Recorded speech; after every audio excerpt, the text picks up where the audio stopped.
From the Middle is proud to be a founding member of Odd Pods Media.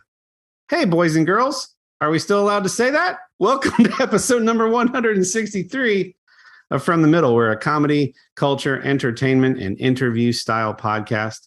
You are hosted, the show is hosted by three middle-class guys living in the middle of America in the middle chapters of our lives with a point of view that's somewhere in the middle. We never get political. We just talk about fun stuff, cool stuff, dad stuff, comedy stuff, video game stuff, geek culture. You know the deal. You've been here before. If you're not familiar, that's what we do.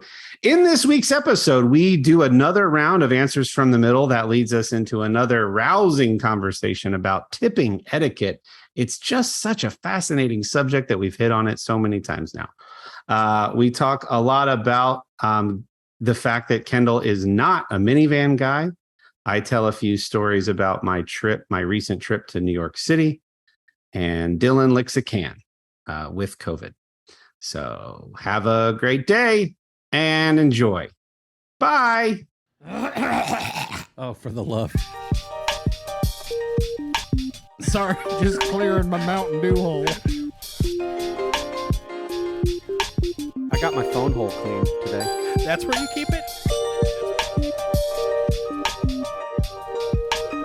You're so cerebral and you're so developed and evolved.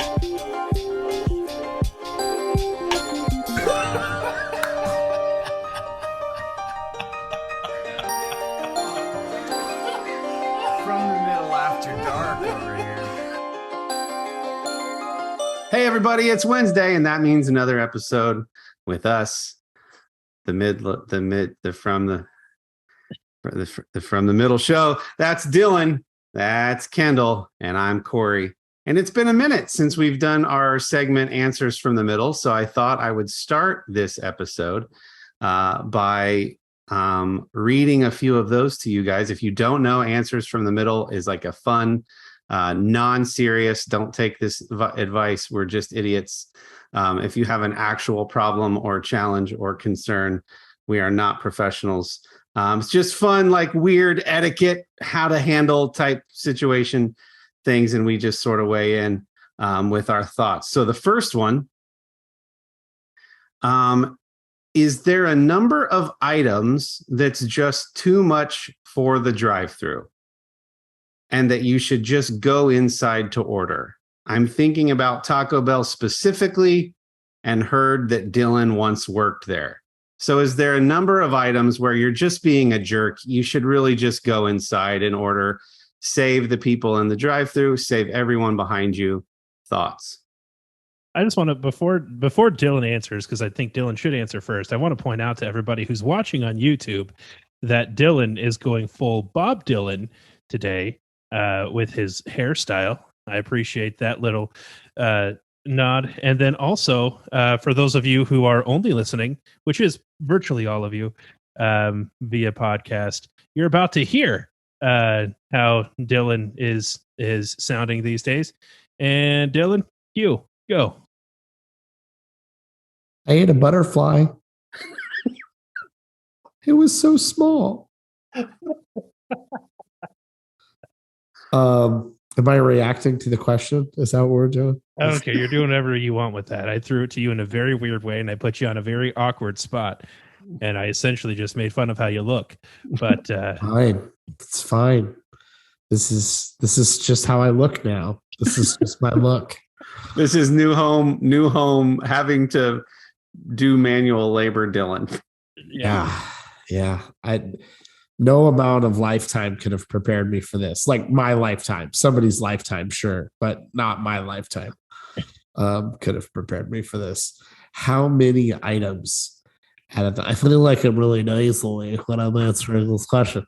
How many items is too many items for the drive? What is the threshold? That's really hard. I don't know that the right answer doesn't feel like an exact number, but it feels like a feeling. Like if you're at your office getting an order, or you've got a family of 5 and one of those kids has like 6 kids over for a sleepover, There's a feeling that you get when you realize you're going to have to do this whole thing through the drive-thru. And I think you know what that feeling is, right? Like, Yeah. you get that feeling like this is kind of a lot. And you're even reviewing the order. You're double checking quantities. When you have to start double checking quantities of chicken quesadillas versus steak quesadillas, I think you know. But you probably, as the orderer, you probably feel it like one or two items past when the line should have been. Like, I'm guessing that you sense it too late, and that the drive-thru employees would prefer you would have come in 2 items ago. That's right. And all of this is, at the end of the day, if you want to go through a drive-thru and order 25 quesadillas and be that guy, like, you're not technically doing anything wrong, to be clear. But there's certainly an etiquette piece. I remember working at fast food in high school, and there'd be like a soccer tournament at the nearby park in our hometown, and somebody would come through and order like 2 quesadillas for every kid, and there's 15 kids on the team, right? So it's like, I need 30 chicken quesadillas, and you're like, you have to know that feels. Or it's like showing up at a restaurant when you've got a huge, there's 4 families that get together after church, and nobody thinks to call ahead to the restaurant to see, like, I wonder if they can accommodate, hey, why don't we call them now? Because we'll be there in about 30 minutes. Let's give them a little bit of heads up. You're not technically doing anything wrong, but you're kind of being those people, right? So right. If you're okay being that person, the person on the other end of that will deal with it. But I think everyone starts to have that little feeling in their gut when they know that this is probably getting to the point where it's unreasonable. And I should probably, if you're asking yourself the question, that probably means go inside, call ahead, whatever. Right. So, yeah. Thoughtful answer. It's one of those things where I have a family of 5, and because I have a family of 5 and not just 2 of us going through, we've talked about it before. I'm always asking the question on the way to the drive-thru. That way, myself as the driver, I know in my head, and I've rehearsed it, how I'm going to order everyone's food, and we're ready to go. I feel like that's especially important if you're ordering for something like 5 people. But I'm also wondering if simplicity of order has something to do with it, because Dillon mentioned, like, what if I'm getting like 30 chicken quesadillas for the baseball team? And if it's a place that like doesn't do call ahead ordering or anything like that, I feel like drive-thru might be perfectly fine if you're literally saying, I want 30 chicken quesadillas just as they come. I'm going to go sit by the front door and wait on them. I feel like that's perfectly good and acceptable. It wouldn't be perfectly good and acceptable to have like 30 different types of burritos and have to sit there and spiel through them all. Yeah. Does that make sense? There's also the simplicity of the order, but the complexity of the preparation. So like quesadilla was a bad example because it's the longest thing to make at Taco Bell, because it has to sit on a grill for 2.5 minutes per quesadilla.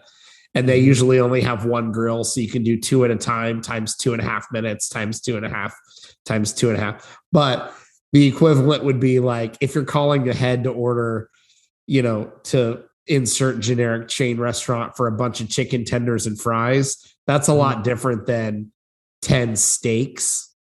There's a big difference in I'm ordering a bunch of wings and fries, and I'm ordering a bunch of steaks with baked potatoes. Even though it's just 10 of the same thing, it's still, there's the complexity there is quite a bit different.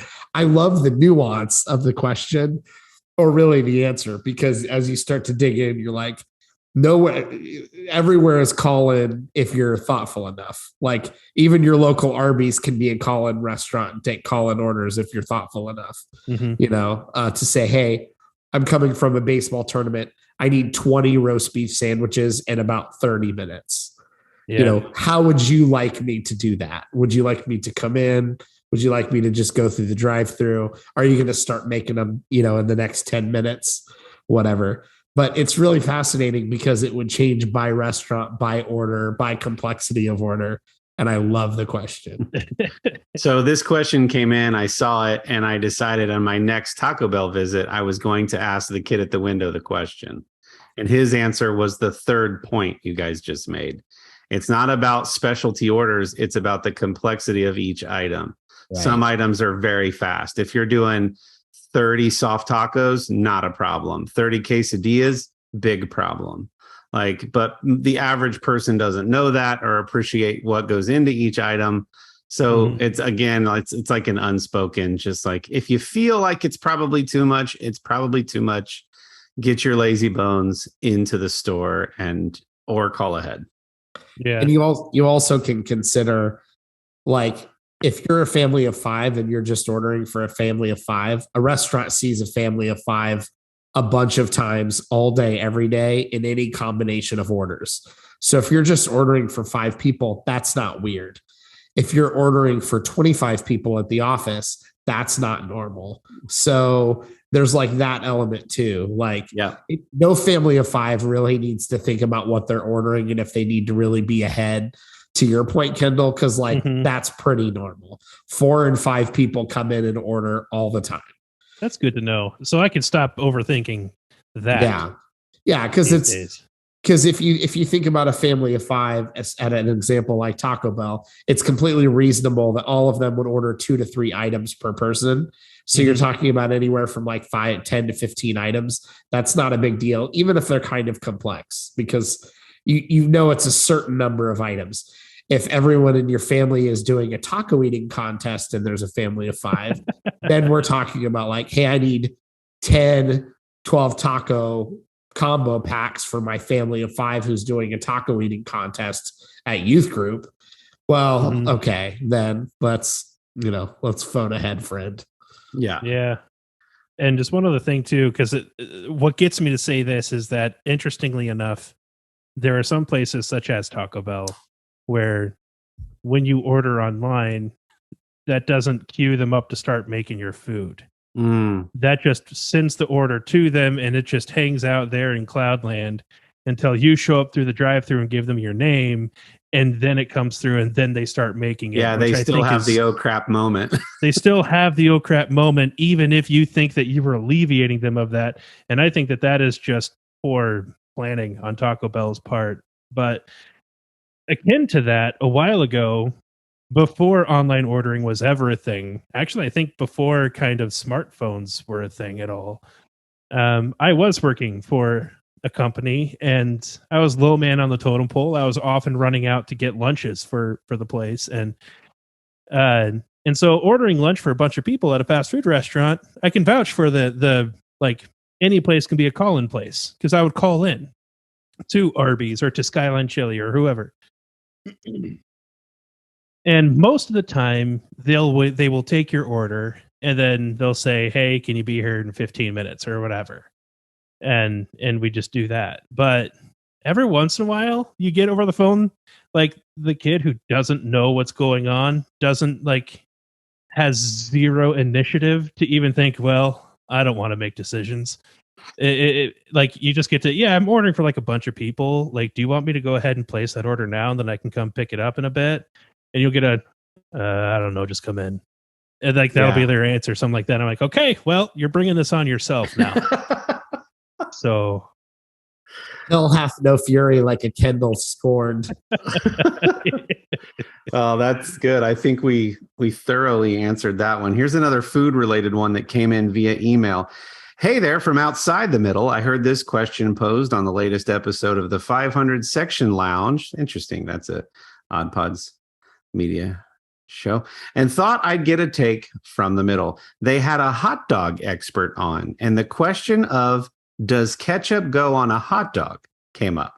The expert from the National Hot Dog and Sausage Council said, if you are under 18, it's allowed, but over 18, it's a no-no. Thoughts? Let them live. I mean, I appreciate the expert trying to have some kind of quasi-balanced view on such a hotly debated topic. They're still wrong, but I'm glad that they tried to take a balance. Let people look. There's a reasonable number of condiments that you can put on a hot dog or hamburger that nobody's gonna guffaw at, right? Like they're gonna just kind of, if you pull barbecue sauce out of your fridge and you put it on a cheeseburger, most people don't care. Is it a normal condiment for a burger? Not really, but like I feel the same way about ketchup. If you want ketchup and mustard on a hot dog, go for it. I've seen people put mayonnaise on hot dogs, and I've seen people put chili, cheese, onions, and ketchup on a hot dog. Like it doesn't matter. Well, I think it's about the juvenileness of it all. I think is what he's getting at. That like, listen, ketchup is a kid's thing. Grow up, and I would say like just times are changing, right? I mean, millennials we. As representatives of the millennial party, if you will, generation is the actual word, but I went with party. We're freaking reading Harry Potter books at 30 some odd years old and going to see the movies. Like we've learned to like these things, and let's see the world adjust.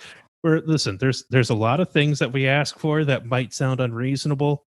Ketchup on a hot dog isn't one of them. This is coming from a guy who typically does not put ketchup on a hot dog.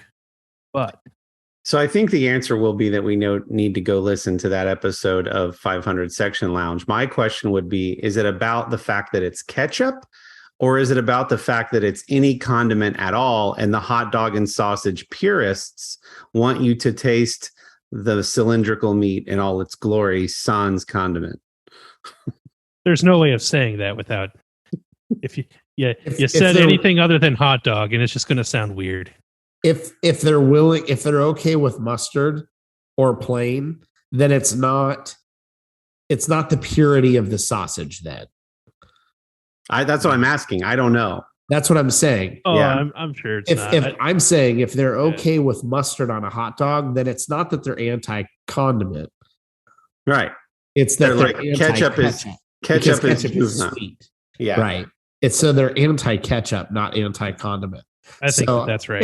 It's fine. I love food-related questions. I think they're so interesting. If we don't have another question, I have a question that just came up that I would ask you both. Still ask it. We have another good one that's going to tie into a point. Go ahead. No, go ahead. I'll ask mine last. Okay, this isn't food related though. Is that all right? Yeah, that's fine. So just assume you have to borrow someone's car. We could argue, would you ever do that? Would you ever be comfortable with that? How close do you have to be with someone to be comfortable borrowing their car? Let's just assume you are, and you have borrowed it. Do you fill it up to the level it was at? Do you just fill it up no matter what? So that's the first question. Fill it up where it was or fill it up all the way. The second, do you vacuum the inside? Do you run it through a car wash first? And which of those three is the most optional between gas fill up, vacuuming the inside, and car wash? One consideration would be how long you had the car, of course. But still, of the three, which of those is the most optional? I feel like the car wash and vacuum are optional. That wouldn't even cross my mind. Unless like I made a very clear mess. If it was like, I'm trying to think of an example. I had to borrow it for a long road trip and I had clearly eaten in the car and spilled some food, even small crumbs of fries and stuff like that. I can maybe see thinking, yeah, I better like stop somewhere and do a quick couple quarters and vacuum this thing out. I don't know that I would ever think to do the car wash personally. I feel like the gas question, the answer is at least to where it was when you got it is the right answer. Yeah. At least there. I feel like you have to try harder to fill it up to 3/4 of a tank than you do to just fill the dang thing up. That's very true. You're putting in more effort to be a jerk, kind of. If you want to put in 3/4 of a tank, it's like the first thing you have to do is like do some research, right? You have to like pull up on your phone and what is a 2006 Tundra fuel tank capacity, whatever gallons, how many? Exactly. And then you got to start doing math, and like you have to. That's too much work to go the cheap route. Right. I agree. So I'm hearing you say that the car wash is for sure the most optional because you didn't even consider it. And you might consider a quick vacuum if you borrowed it for a long time. But only as a cleanup after yourself kind of thing, not as trying to return it better kind of thing. Better than I found it kind of thing. Like, yeah, I was on a long car trip. I ate some fries. I may have farted once or twice. Yeah. It's an air freshener. Follow-up question. Could you, in lieu of all three of those, let's say, let's not make it an extreme example. Let's say your car broke down and you just needed to borrow a family member's car, not like your significant other, but like maybe a cousin or a mother, father-in-law, something like that. Let's say you just had to borrow it for a couple days. So nothing crazy. You don't put gas in it, but you give them like a $20, $30 restaurant gift card. Is that an acceptable alternative to putting gas in it as like a thank you? Well, I mean, maybe a decade ago, $20, $30. That's true. Yeah, that's true. Maybe 2 years ago. We're living in Putin's America, my friend. So at that point, do you go, why? Why not just gas? Just put gas in it. Yeah, because if you stopped somewhere to get me the gift card, why didn't you just stop at the same place? Well, come on. Let's all be honest that you're just regifting a gift card. You're regifting. Well, that would be the only reason I would say it's okay. Like, I absolutely couldn't stop somewhere, but I had this gift card that is above the value of what it would have taken to refill your tank. I'm very sorry I was running behind. Allow me to re-gift this to you. It's the same as money. I know that I've never seen you eat at Skyline Chili's before, but I had to get you this gift card. Thank you. I know it looks a little worn, but I wrote the right number on the back so you could see. I remembered what it was. $73 remaining on this $100 Skyline. All of a sudden, I have to come up with a meaningful reason why I'm giving them $23.35. Just don't order all your conies at once. That would be a jerk move. Yeah. I had a family member who let their other side of the family member borrow a vehicle. And when the first family member got it back, it was a light gray interior. The ceiling had brown stain on the ceiling, and the people who borrowed it never brought it up. Never said a word. It was almost like they shook a 2-liter of Coke and dropped Mentos in it, and it exploded on the ceiling. Light gray. They never said a word. So the family member gets their vehicle back, and they're like, "What horrific brown stain?" And they never said anything about it. That had to have been a Seinfeld episode. Yeah. That was the guy peeing on the couch cushion. Just never saying anything. Anyway, those are our questions. Those are our questions this week on Answers from the Middle. Dillon, did you have one on the hot dog thing? I have a bonus question. All right. So bonus round. Bonus round. So we did Uber Eats the other night. We ordered from, it doesn't really matter where. We ordered somewhere. Very quick pickup. Like, I feel like a lot of the times it's 45 minutes, an hour plus. This was like 20 minutes.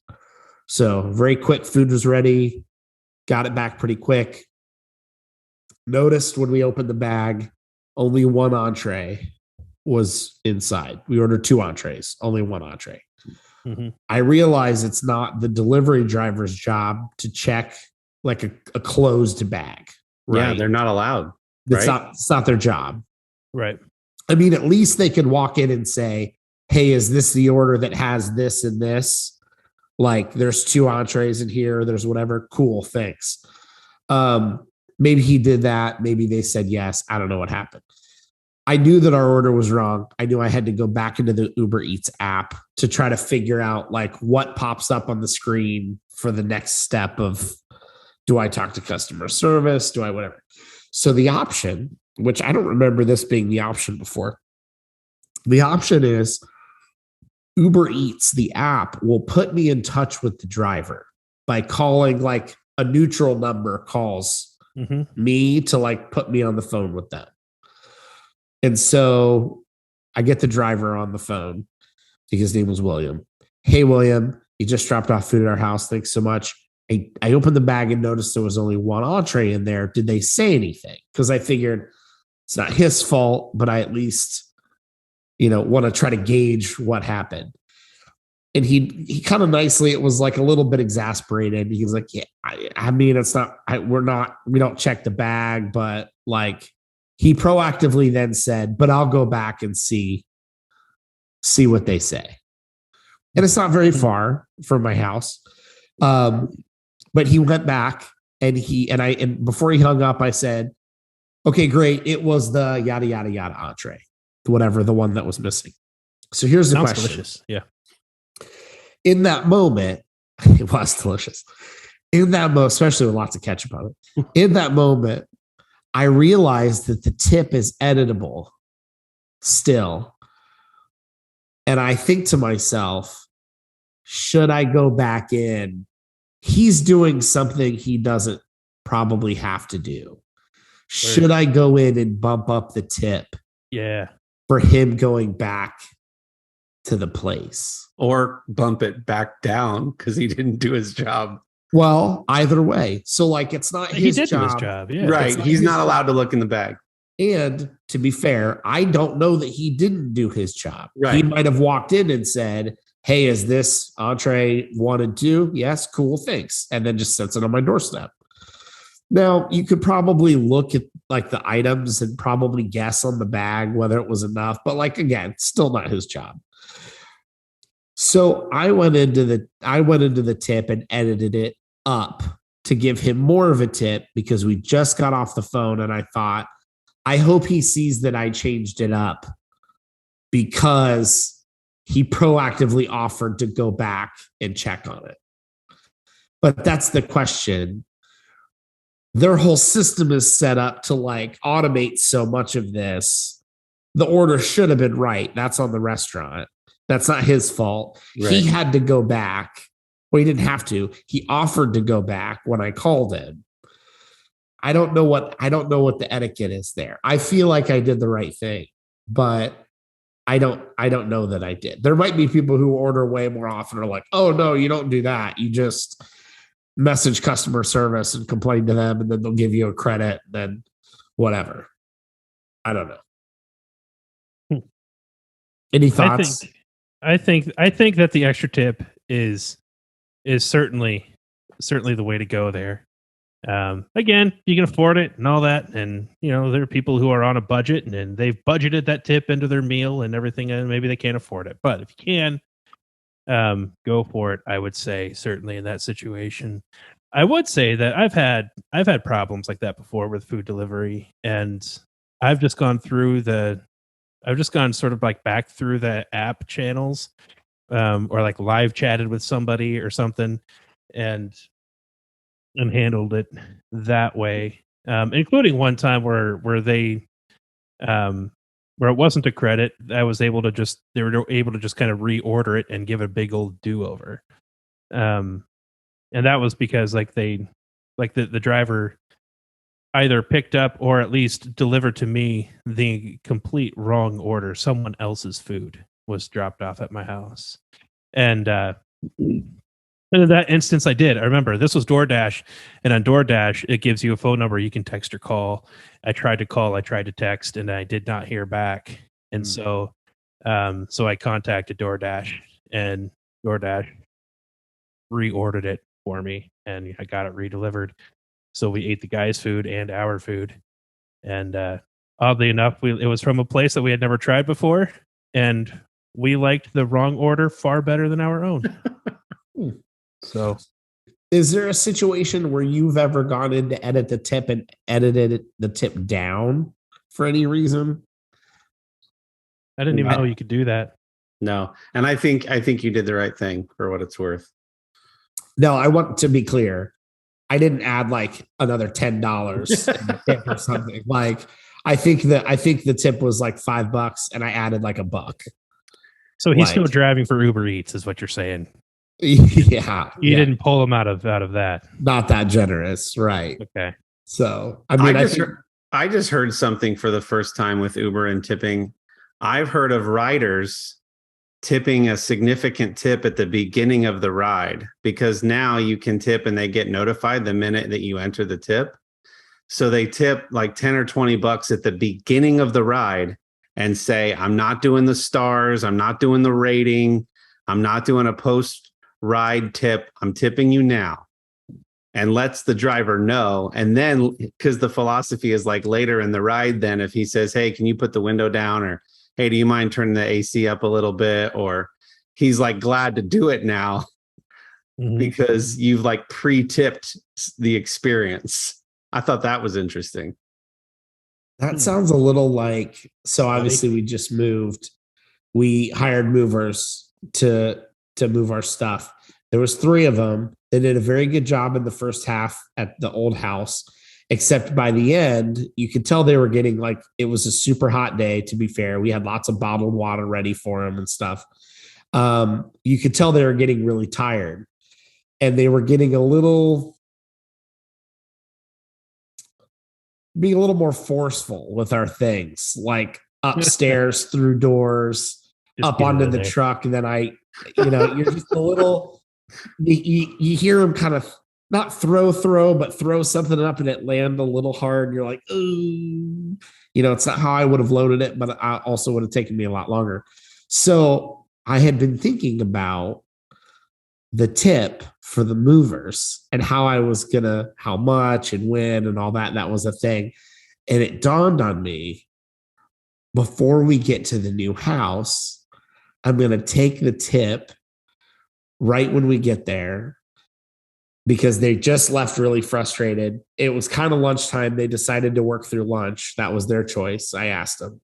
They were going to work through lunch just to get it done. So I'm like, they're going to be tired and hungry, and I don't want my stuff thrown around, especially at the new house with freshly painted walls. So I'm like, I'm going to walk up to them right away and say, hey guys, I'm sure you're probably getting pretty tired. Here's a little extra something to keep you going. And I tipped them right then, before they started moving stuff out of the truck at the new house. Nice touch. And I felt like that had to be the perfect moment, because it couldn't have been like I pull out a 2 single dollar bills and hand it over.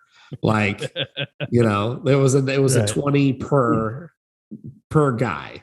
So I was like, here's your 20, here's your 20, here's your 20. Hey. And an ice cold Gatorade. And I said easily a dozen times at both houses, guys, tons of cold drinks in the fridge. Take a few with you when you leave if you want. Lots of cold water. Grab whatever you want. Nice. So I strategically tried to use the tip there as like a motivation to like, please don't ding up my new house. We just painted this. We did. We just put a lot of effort painting. Well, that was fun. I'm glad we once again found a way to get into tipping etiquette. And we have a couple great stories after the break, after we hear some words from some of our friends in Odd Pods Media.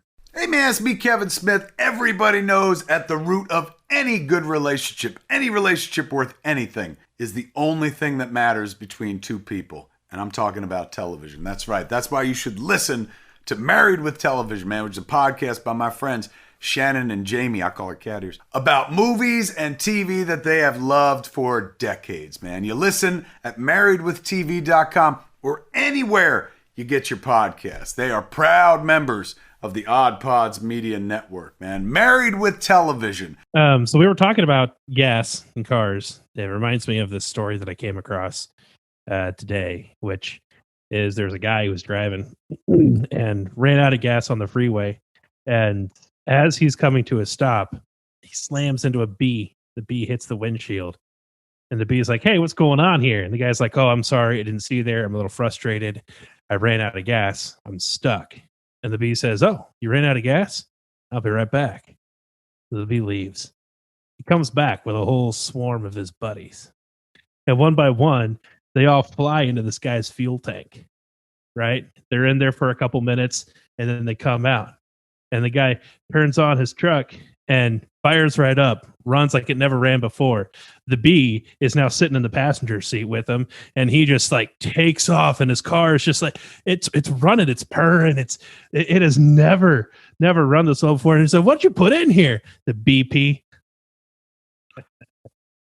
Oh, And you're a good dad. anyway, That was a story. that was a story. It had a beginning, a middle, and an end, so it was technically a story. That was a technical story. No, so I regret to inform you that I'm no longer a Chrysler 300 guy. No. It's to my chagrin as well. It was one of those things where I had been a truck guy, and like for a long time, and I felt nice and manly. Like I was driving a stick shift for a while, a truck, and then like that died on me. Eventually, drove that truck for a long time, and then I had like an interim sedan, a stopgap car, until I eventually got another truck and drove that for a long time. And then that one died, and then I needed something more economical, something that would fit in the garage, those kinds of things. And I'm like, you know what? The Chrysler 300, if I'm not going to be a truck guy, I'm okay with being can I have a boat of a giant sedan kind of guy? You know, Dillon used to drive a Buick. He knows what I'm talking about. I think was that a Buick that you used to drive or still do? I don't remember. I don't know things. Oh, you're Goldberg. What's Goldberg? A Camry? No. Is that a Camry? No. I don't know. Anyway. I don't know. Dillon strikes me as a Buick guy. Anyway. So I was cool with that. But then we find ourselves in a situation where we've got these 3 kids that are getting bigger, and they're doing stuff, and we as a family are doing stuff that requires room. She drives like a small SUV. Like there's more room in my car than there is in her SUV, like a small SUV. And it came time that like we really need to think about getting something bigger. And there were some repairs that needed to happen on my car, which we could have paid for it and got it fixed. Or you could look at it as like, hey, let's bank the couple $1,000s and do this now. And so we chose to do the freaking minivan thing now. And so I'm not a minivan guy, though. Promise you I'm not a minivan guy. I had a long talk with my wife about this, that I'm not a minivan guy. Keep saying it. It's good to keep saying it. We no longer have a situation where there's my car and her car. They are both the family cars, is what we've decided. And that the minivan is just simply the vehicle that goes where the kids go. Yep. And so whoever's driving the kids gets the minivan. That's the way it goes. Yep. So it's just, it's going to be me a lot of the time. But I'm not a minivan guy. Yeah. Yep. I know. I understand. I empathize. I can tell by the tone of your voice that this was not a proud day. You just gotta keep telling yourself that you're not a minivan guy. You're not a minivan guy. I'm not a minivan guy. Even though I drive I drive minivan. Yeah, it's okay. I have an old Buick if you want one. I don't know where I got that from. So which one did you get?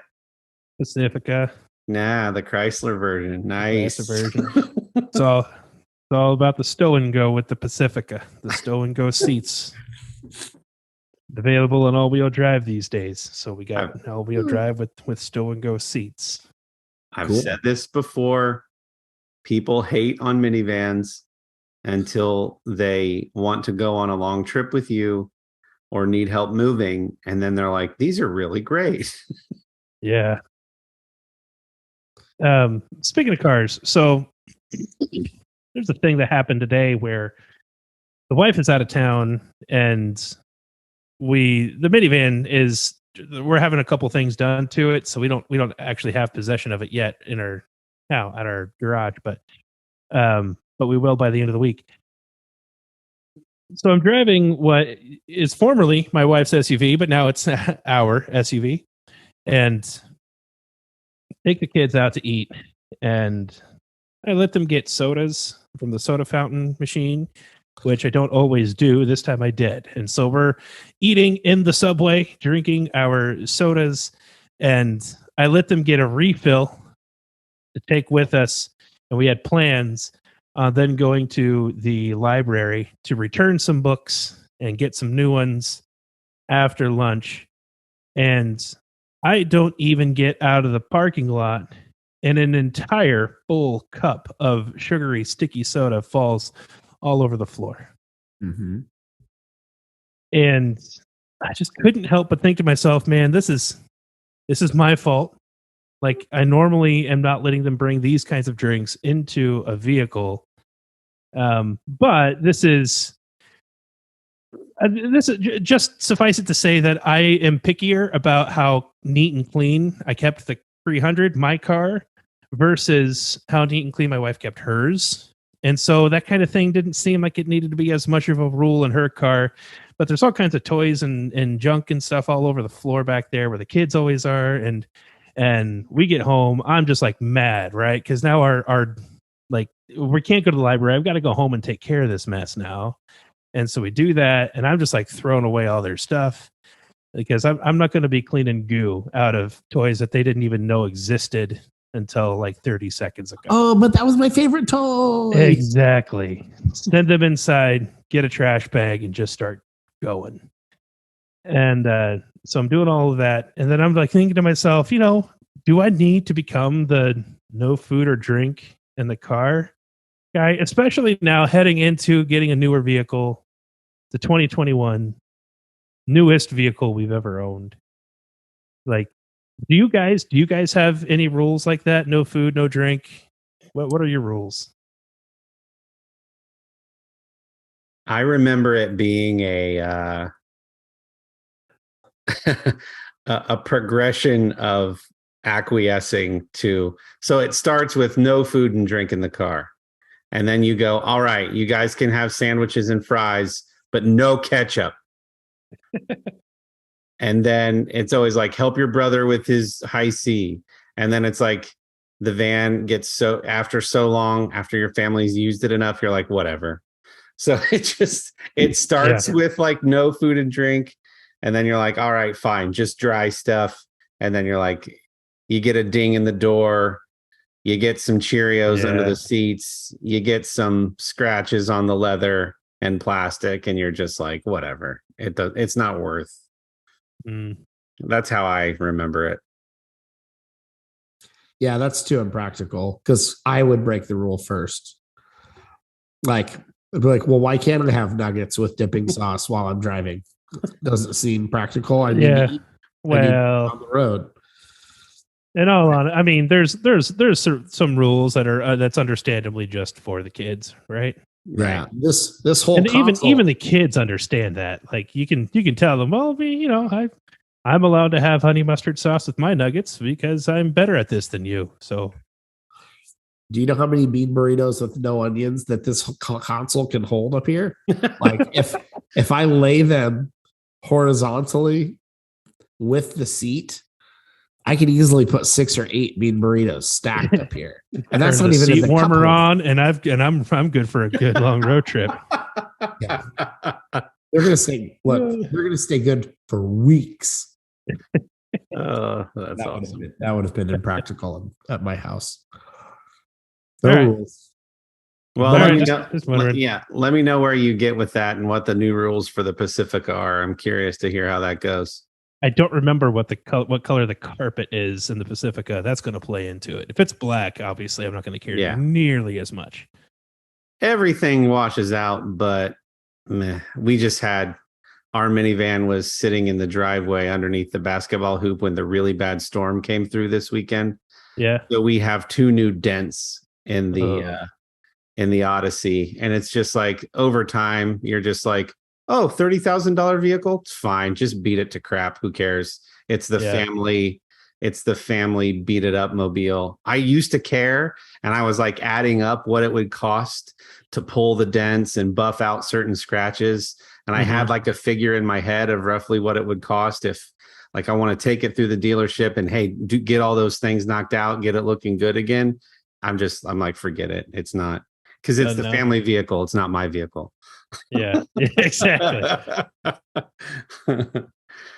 So I've been dying to tell you guys this story Yeah. about my work trip to New York City. And you guys know I've talked about it on the cast before. I'm a big stand-up fan. And I was in New York about a year ago, had plans to go to the Comedy Cellar when I recorded our podcast from my hotel room, and I didn't go. And I regretted not going since. So this time I was going to be there from a Sunday and departing on a Wednesday. So I get there Sunday night and I'm like, I'm going to go down to the Comedy Cellar. It's about a 15-minute Uber. It's not too far away. Sounds good. It's in Greenwich. Let's go do this. Right. So I go Sunday night. I know nothing. I don't know how the line works. I don't know how reservations works. I'm an idiot. I've never been there. Total noob. But it's like, of the comedy venues in the US, it's one of the bigger ones. So I learned that there's a reservation line and a standby line, which, true to the names, reservation means you have one, standby means you don't. And you hope that if there are not enough people with reservations to fill the place, it's only got 150 seats, that they'll start pulling from the standby line.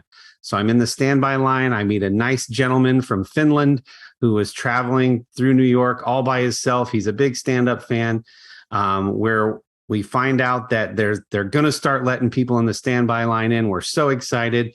They take your phone. They ask you to mute it. They put it in a shipping bag with the bubbles on the inside and seal it so that you're not allowed to access your phone during the thing. And then when you hand it to the guy at the door, they ask how many in your party, and they write based on the seating chart where they think you should sit on your phone baggie. And then you give your phone baggie to the waitress or hostess, and then she gets you to your seat. So that's kind of the gist of the logistics of how it works. So I got a seat shoved in the corner with my new friend from Finland and watched a great lineup of comedians. It was a really fun night. Nobody super famous. Godfrey is who closed out the night as he was the headliner. And I learned about a new comedian, Moses Storm. Look him up. He's absolutely hilarious. Really enjoyed him. He's a homeschool kid, and he makes a lot of jokes about that. And it was a lot of fun. So good night at the Cellar. I got to tick the box. I can say I've been there now, right? So I'm there for my work stuff. Tuesday is our big meeting. We have the big meeting. We have a celebratory dinner afterward. And the last show at the Cellar doesn't start to 11:30 p.m. And my flight the next morning takes off like pretty late. So I'm like, twice in 1 week, am I just being greedy? Like, it might be fun to go back on a Tuesday night and just see who's there, right? So I check in with Sherry, and her and I talked, and I said, I think if it's okay with you, I think I'm going to go back to the Comedy Cellar again, because I'm using my own personal money for this side excursion. And I said, if it makes sense, I'll just take from my birthday money that I'll still have. I just really want to go back out, and I think it'd be fun to go out. She's like, yeah, have fun, enjoy. So I go back out. Now this time I know the deal. I know how the lines work. And I had decided earlier in the day that I was going to do this. So I made reservations for a party of one, and I knew to be there 20 to 30 minutes early. So now I'm the first guy in line of the reservation line. So I'm like, I'm going to get great seats. I had my black Pete Corielli, Sebastian Maniscalco, The Cast t-shirt on, this hat, camo shorts, and my Adidas Superstars with a black t-shirt on and my beard at the front of the reservation line. Everybody thought I worked there and that I was a door guy. So they're asking, where's the line? Are we allowed? How do the phone things work? I'm like, I don't work here, whatever. So waiting in line. One of the bouncers comes up, and when he goes to do the bag thing where he puts my phone in the bag and asks me to mute it, he goes, "Gonna be a good night at the Cellar." And I said, what? Now, if you are unfamiliar, comedy clubs in a major city typically have what's called a showcase format, meaning comics aren't doing full 1 hour specials. They're doing 15 minutes, and there's a lineup of 5 or 6 or so comedians. If a more famous comedian happens to be in that city, they will quote unquote pop in, and they will quote unquote bump the people in that regular lineup. Those comics still get to go. They just have to follow the more famous comedian. So I say to the guy who says, "Gonna be a good night at the Cellar," I said, "Is somebody popping in?" He goes, "It's the Cellar, man. You never know." So I'm like, I love it. Snap. So I'm getting real excited. Now, here are the 2 guys who I already know are going to be in the lineup. TJ Miller, curly-haired blonde guy from a lot of different movies and shows. He was in Deadpool. And Steve Byrne. So already 2 pretty well-known like comics. So I'm like, who could this be? Who could this be? Who could this be? The girls behind me see how excited I'm getting. And she's like, "Sir, if you don't mind me asking, what are you freaking out about?" And I'm like, "Somebody's popping in." They're like, "What's popping in?"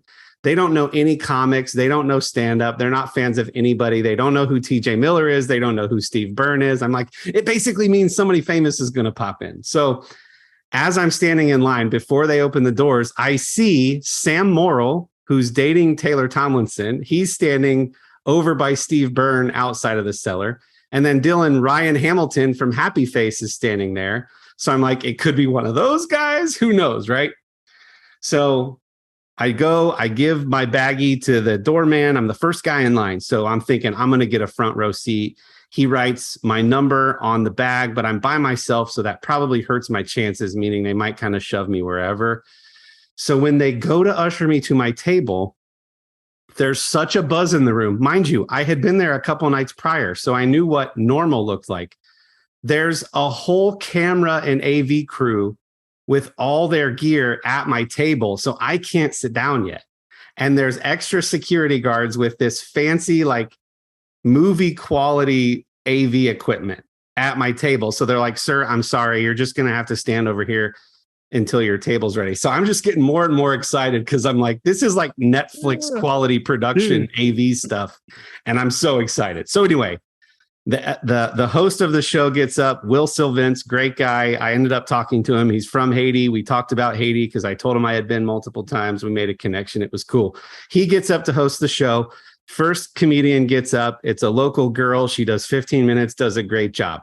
Will, the host, once she's done, comes back up and says, "All right, folks, you know, here at the Comedy Cellar, we like to support up and comers. So put your hands together for this young guy just getting started, Kevin Hart." No. And the whole place does not erupt in applause because they think this must be another Kevin Hart, because there's no way that the actual. So if his goal was to get like a whooping round of applause, it had the opposite effect when the actual freaking Kevin Hart comes out.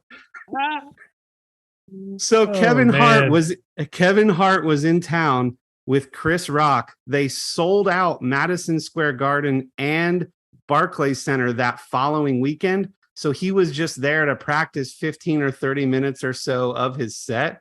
And he said Chris had just been there earlier in the evening, but that if it was all right with us, he was just going to practice for 15 or 30 minutes or so for what he was about to do at sold out arenas to a room full of like 150 people. Oh my gosh. I tell you what, man, I heard about that tour that they're on, and it's getting great reviews. And Dave Chappelle has even joined them, I think, once or twice. Yeah, was. That's exciting. I'm like, what I would have had to pay to be like 10 feet away from Kevin Hart for a 15 to 30 minute thing. It was so fun. So then TJ Miller follows him and he ends up making his whole set like a bit about having to follow Kevin Hart. Yeah. And like it was the craziest night. I mean, like I almost didn't go. And love it. So to try to relate to the kids what had happened, Sherry and I are going, in Jumanji, the guy who can't eat cake or he explodes, that's who Daddy saw at the comedy club. And Case goes, did he eat cake? Yes, that's why we went to watch him explode. Oh man, it was so cool. So it was an awesome night at the Cellar. That's so good. I feel like I have one thing to plug and then I can finish talking after that story because there's really not a whole lot of conversation left after that, at least for me. You guys might. I feel like, have you seen this trailer for Welcome to Wrexham? No. I wanted to plug it now because it comes out on August 24th on FX.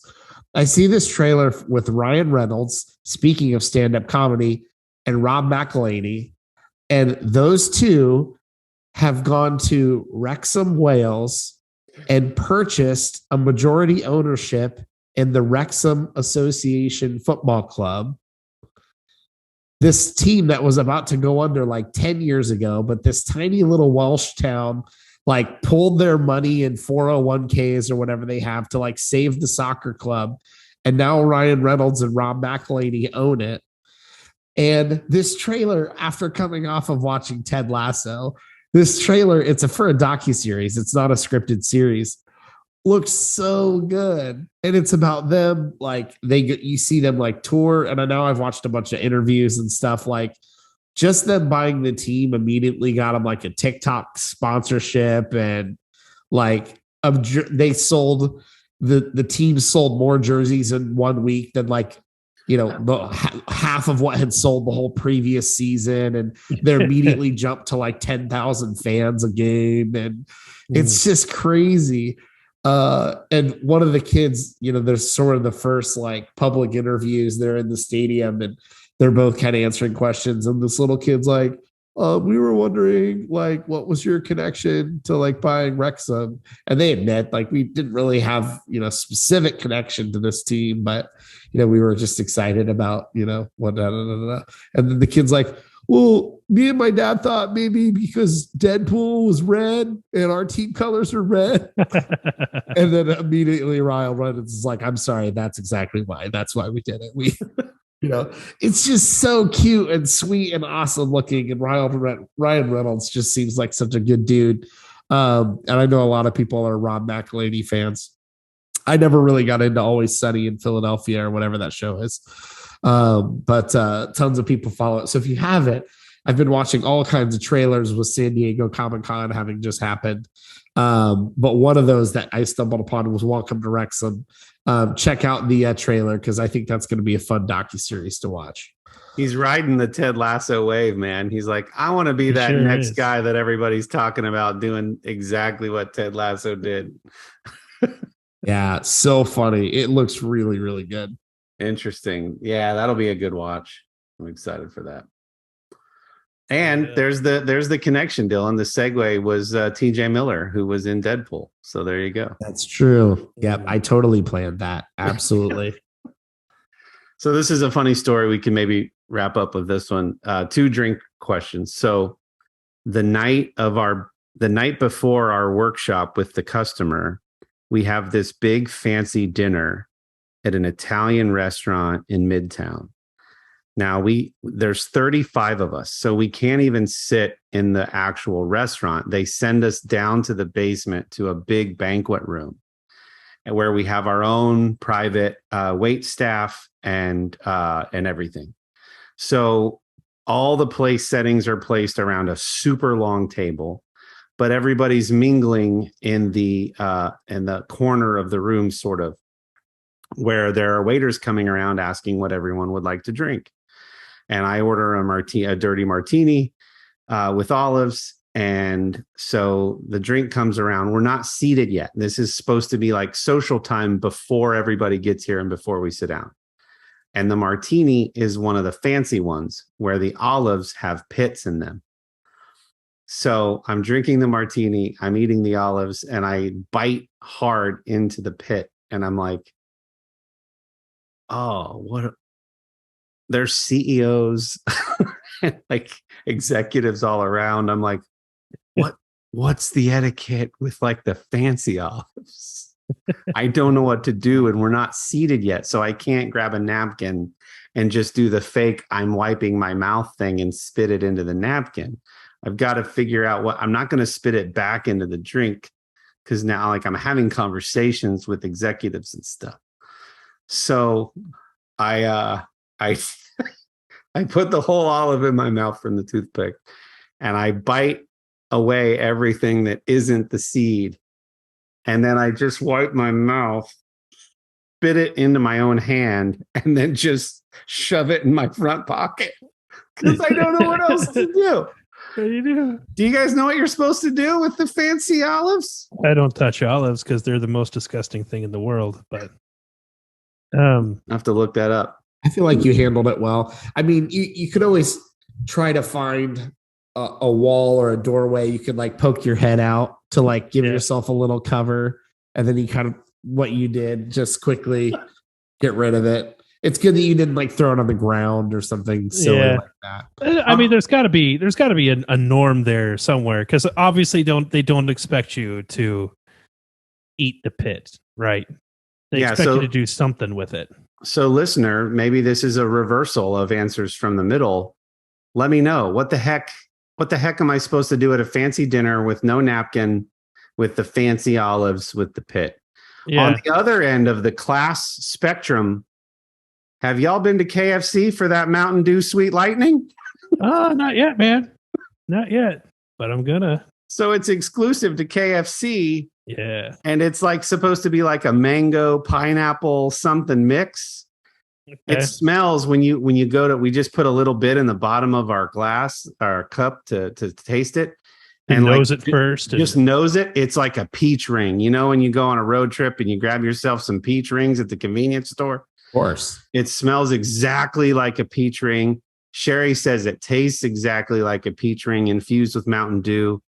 Next time you're at KFC, get yourself some of that sweet lightning. It is excellent.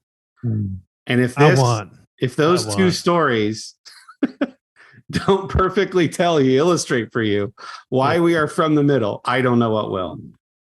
I love Mountain. I'm going to start. I told this to my wife the other day that I love what Mountain Dew has been doing with all of the different flavors and all of the different special runs and things. And I don't want them to stop. And I want it all to become much more commercially available than it currently is. And I want restaurants to get refitted. And I want Pepsi to take over the Coke world, because I generally like Pepsi even better than Coca-Cola. But like the Mountain Dew thing alone. And so the way I'm going to do this is I'm going to make sure that I buy special Mountain Dews, but also when I go into restaurants, when they come around for the drink order, I'm going to ask them what kind of Mountain Dews they have. And most places are going to say, yeah, we don't do Mountain Dew here. But if enough of us in this world ask them, not only do you have Mountain Dew, but excuse me, could I see your Mountain Dew list? Maybe we can start getting all these Mountain Dews at all of our places. Okay. And then they'll start making they'll make the sugar-free ones and all of the different flavors. I keep waiting for Thrashed Apple, because that is my favorite variant so far. I keep waiting for that to come out in zero format, but it hasn't yet. I love Mountain Dew. I love you, Mountain Dew. Bye. Love you. And I really hope that someday Pepsi makes a machine like the Coke machine where you can do all the flavor mix-ins. Yes. Because I've said for a long time, Pepsi has a true secondary, like almost as good as the original pop flavor, and Coke does not. Everything is like flavor for flavor in the competition. So like Pepsi versus Coke, their root beer, this root beer, their clear pop, this clear pop.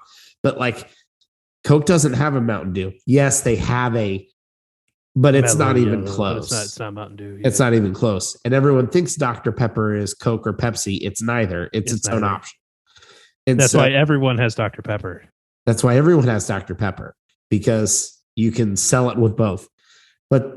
And in Texas, it's just Dr. Pepper. That's your option. But like Pepsi has that second flavor. And then Mountain Dew is now so good in the last couple of years at doing all kinds of other options. And I love it. And I agree. And I hope they never stop. Last work trip story, only because it's related to Mountain Dew. My colleague from the UK.